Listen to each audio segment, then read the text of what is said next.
Good morning વિદ્યાર્થી મિત્રો, આજે આપણે યુનિટ 3 ફાઉટ એન્ડ 1 લેસનનું ઓપોઝિટ જોઈએ. ઇલનું ઓપોઝિટ વેલ. ઇલ એટલે બીમાર પડવું અને વેલ એટલે સારું. ઇલનું ઓપોઝિટ શું થાય? વેલ. હેપી. હેપી એટલે સુખી અને અનહેપી એટલે દુઃખી. એટલે હેપીનું ઓપોઝિટ શું થાય છે? અનહેપી. યંગ. યંગ એટલે જુવાન અને ઓલ્ડ એટલે ઘરડો, એટલે યંગનું ઓપોઝિટ થાય ઓલ્ડ. બ્રેવનું ઓપોઝિટ થાય કાવર્ડલી. બ્રેવ એટલે બહાદુર અને કાવર્ડલી એટલે શું? કાયર અથવા ડરપોક. ડાર્કનું ઓપોઝિટ થાય બ્રાઇટ. ડાર્ક એટલે શું? તો કે અંધારું અને બ્રાઇટ એટલે ઉજાસ આવે એવું. હાર્ડ એટલે સખત નું ઓપોઝિટ થાય સોફ્ટ. સોફ્ટ એટલે નરમ, એટલે હાર્ડનું ઓપોઝિટ સોફ્ટ. ગુડ એટલે સારું અને બેડ એટલે ખરાબ, એટલે ગુડનું ઓપોઝિટ શું થાય? બેડ. ટોલ એટલે ઊંચો અને શોર્ટ એટલે ટૂંકો, એટલે કે ઊંચાનું, એટલે કે ટોલ ઓપોઝિટ શોર્ટ. સ્ટ્રોંગ એટલે મજબૂત અને વીક એટલે નબળો, એટલે સ્ટ્રોંગ એટલે મજબૂત અને વીક એટલે નબળો, એટલે સ્ટ્રોંગનું ઓપોઝિટ થાય વીક. અને લેટ એટલે મોડો અને અર્લી એટલે વહેલું, ને લેટનું ઓપોઝિટ થાય અર્લી. ફરીથી એકવાર બાળકો જોઈ લઈએ. ઇલનું ઓપોઝિટ વેલ. હેપીનું ઓપોઝિટ અનહેપી.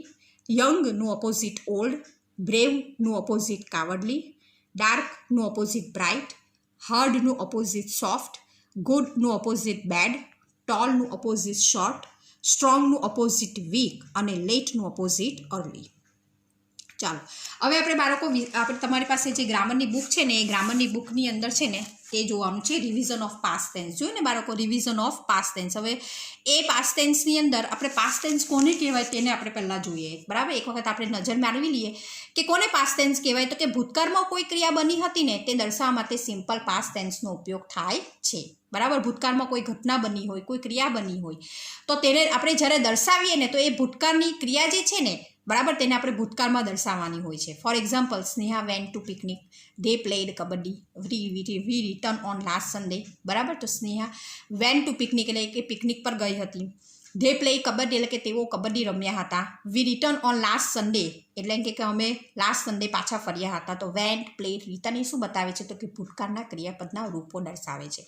એટલે આ બાજુ ધ્યાન આપજો બાળકો. શું કહેવા માંગે છે કે ભૂતકાળમાં કોઈ ક્રિયા બની હતી, ભૂતકાળમાં કોઈ ઘટના બની હોય, બરાબર, અને તેને આપણે એક્સપ્લેનેશન કરીએ ને તો એ એક્સપ્લેનેશન કયા ટેન્સમાં કરવાનું હોય છે? તો કે પાસ્ટ ટેન્સમાં કરવાનું હોય છે. ચાલો હવે આપણે જોઈએ એક્ટિવિટી 1. એક્ટિવિટી 1ની અંદર શું આપેલું છે બાળકો? તો કે નીચેની વાર્તા વાંચો અને વાર્તામાં આપેલા વાક્યોમાંથી ખાલી જગ્યાની બાજુમાં કૌંસમાં આપેલા ક્રિયાપદનું યોગ્ય રૂપ મૂકી ખાલી જગ્યા પૂરવાની છે. વન્સ ખાલી જગ્યા બી અ ફોક્સ. બરાબર, તો બી એટલે ટુ બીનું રૂપ. બરાબર ને બાળકો, તો ટુ બીનું રૂપ શું આવે છે? તો કે વોઝ અથવા વર. એટલે once there was a fox. બરાબર, શું આવશે? ધેર વોઝ અ ફોક્સ, એટલે કે એક શિયાળ હતો. હી ખાલી જગ્યા હંગ્રી. ફરીથી બી આવ્યું. ટુ બીનું રૂપ આવે એટલે કે વોઝ અને વર. અને જો વોઝ અને વર તો એક વચન હોય તો વોઝ આવે અને બહુવચન હોય તો વર આવે. અહીં એક વચન હી સાથે શું આવશે? વોઝ, એટલે કે હી વોઝ હંગ્રી, તે ભૂખ્યો હતો. હી ખાલી જગ્યા ટુ વાન યાર્ડ, એ ક્યાં આવ્યો હતો? તો કે કમનું શું થઈ જશે બાળકો? ભૂતકાળનું રૂપ શું થાય છે? તો કેમ. બરાબર, he came to a vineyard. He ખાલી જગ્યા બંચીસ ઓફ ગ્રેપ્સ. સી. બરાબર, એને બંચીસ ઓફ સી એટલે જોવું અને તેનું ભૂતકાળનું રૂપ શું થાય છે? સો, એટલે કે હી સો બંચીસ ઓફ ગ્રેપ્સ. એને દ્રાક્ષના ઝુમખાઓ જોયા હતા. ધે ખાલી જગ્યા બી વેરી સ્વીટ. તેઓ ઘણા કેવા હતા? સ્વીટ હતા, એટલે કે ધે વર વેરી સ્વીટ. અહીંયા ધે આવ્યું છે એટલે અહીંયા શું આવે? વર. અહીંયા આપણે હી છે, અહીંયા હી છે. બરાબર, એટલે આપણે જોયું કે હી એની સાથે શું આવશે? ટુ બીનું રૂપ વોઝ આવે અને ધે એ બહુવચન છે એટલે તેની સાથે ટુ બીનું રૂપ શું આવશે? વર, એટલે they were very sweet. His mouth watered. બાળકો, વોટર્ડ એટલે શું? હી માઉથ વોટર એટલે આપણે જ્યારે કોઈ આપણી ભૌતી વાનગી આપણી સામે આવે ત્યારે આપણા મોઢામાં પાણી આવે ને, એટલે આપણે શું કહીએ? તો કે માય માઉથ ઇઝ વોટરિંગ. અહીંયા ભૂતકાળનું રૂપ છે એટલે કે હિઝ માઉથ વોટર, એના મોઢામાં પાણી આવ્યું હતું. એ ખાલી જગ્યા ટુ ઈટ ધ ગ્રેપ્સ. બરાબર, એને શું કહે છે? દ્રાક્ષ ખાવાની ઈચ્છા થઈ. He liked to eat the grapes. He એટલે એ શું કરવા માંડ્યો? એને ખાવાની ઈચ્છા થઈ એટલે એ શું કરવા માંડ્યો? તો કે હી જમ્પ્ડ એટલે કૂદકા મારવા માંડ્યો. જમ્પ એટલે કૂદકા મારવા, અને ભૂતકાળમાં જમ્પનું શું થઈ જશે? જમ્પ્ડ. બટ હી ફેલ એટલે શું? તો કે એને ઘણા પ્રયત્ન કર્યા પણ એ પ્રયત્નમાં સફળ થયો નહીં. But he fell to reach the grapes. A grapes સુધી પહોંચી જ નહીં શક્યો. એને ગમે તેટલા જમ્પ માર્યા ને છતાં પણ એ ગ્રેપ્સ સુધી પહોંચી જ નહીં શક્યો. કેમ? કારણ કે ધે વર વેરી હાઈ, કારણ કે ઘણા ઊંચા હતા.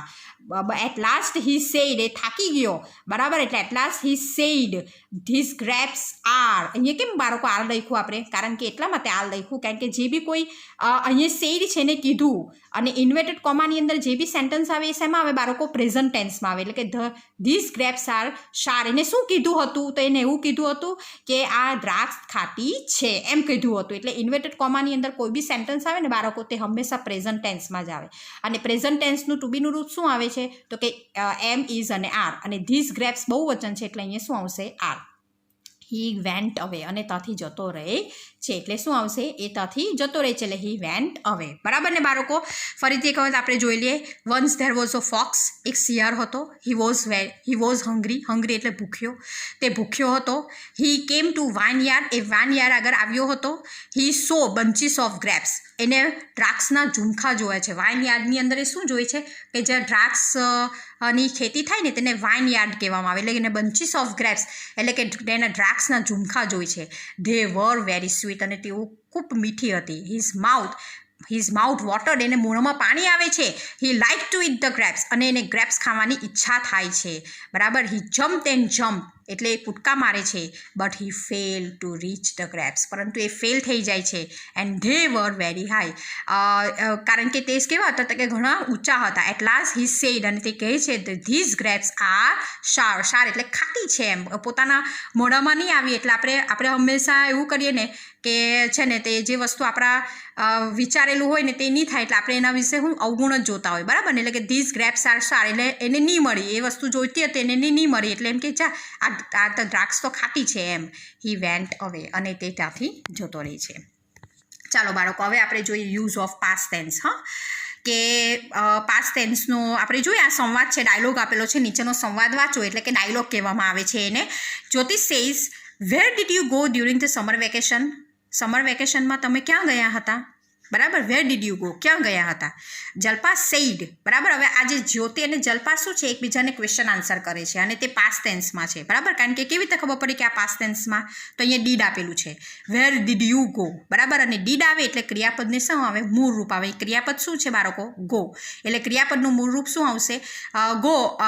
એટલે અહીંયા ડીડ આવ્યું એટલે આપણે ક્રિયાપદનું મૂળ રૂપ ગો મુકાશે. એટલે વેર did you go during the summer vacation? એટલે અહીંયા આ બાજુ શું બોલે? કે we went to mount Abu. અમે માઉન્ટ આબુ ગયા હતા. બરાબર ને બાળકો? જ્યારે આપણે ગુજરાતીમાં હતા હતી બોલીએ ને, એટલે સમજી લેવાનું કે પાસ્ટ ટેન્સ માં આપણે છે ને ભૂતકાળમાં, ઇંગ્લિશમાં ભૂતકાળમાં આપણે ક્રિયાપદનું ભૂતકાળનું રૂપ જ વાપરવાનું. તેવી રીતે Jyoti says, how did you go there? તમે કેવી રીતે ગયા હતા? Jalpa said, we went there by our car. અમારી પાસે કાર હતી ને, કાર દ્વારા ગયા હતા. We went there by our car. બરાબર. Jyoti said, where did you stay there? તમે ત્યાં ક્યાં રોકાયા હતા, ક્યાં રહ્યા હતા, એમ. Jalpa says, we stayed at Saraswati hotel. અમે સરસ્વતી હોટલમાં રહ્યા હતા. Jyoti, how many days did you stay there? હવે આગળ એ પ્રશ્ન પૂછે છે કે તમે કેટલા દિવસ સુધી ત્યાં રહ્યા હતા? તો જલ્પા સેડ, 1 વીક, એક અઠવાડિયા સુધી રહ્યા હતા. Jyoti says, what places of interest do you visit? બરાબર. તમને તમે મુલાકાતમાં તમને કયા કયા પ્લેસીસ જોવાનો રસ લાગ્યો હતો? તો Jalpa said, we visited many places of interest. We visited Nakki lake, પછી ડેલવારા જૈન ટેમ્પલ, ગુરુ શિખર, પછી Adhar Devi and sunset point and so on. અમે ઘણા બધા રસપ્રદો પ્લેસો જોયા હતા. બરાબર ને? જેવા કે એમ કે વિઝિટેડ એટલે મુલાકાત લેવી. જેવી કઈ મુલાકાત લીધી હતી? તો કે નખી લેકની, ડેલવારા જૈન ટેમ્પલ, પછી Guru Shikhar, Adhar Devi and sunset point and so on. Jyoti says, did you like your visit to mount Abu? શું તને ગમ્યું હતું? તો એ માઉન્ટ આબુની વિઝિટ કરી તો તને ગમ્યું હતું? એમ કરીને પૂછે છે, પ્રશ્ન પૂછે છે. તો જલ્પા સેઝ, સર્ટનલી, ચોક્કસ મને ગમ્યું હતું. Jyoti says, when did you return? તમે પાછા ક્યારે ફર્યા હતા? Jalpa says, we return on last Sunday. અમે લાસ્ટ સન્ડે પાછા ફર્યા હતા. Jyoti says, okay thank you. Jalpa says, you are welcome. બરાબર ને બાળકો? આ શું કહેવા બતાવે છે? તો કે એક પ્રશ્ન પૂછે છે અને બીજો એનો જવાબ આપે છે.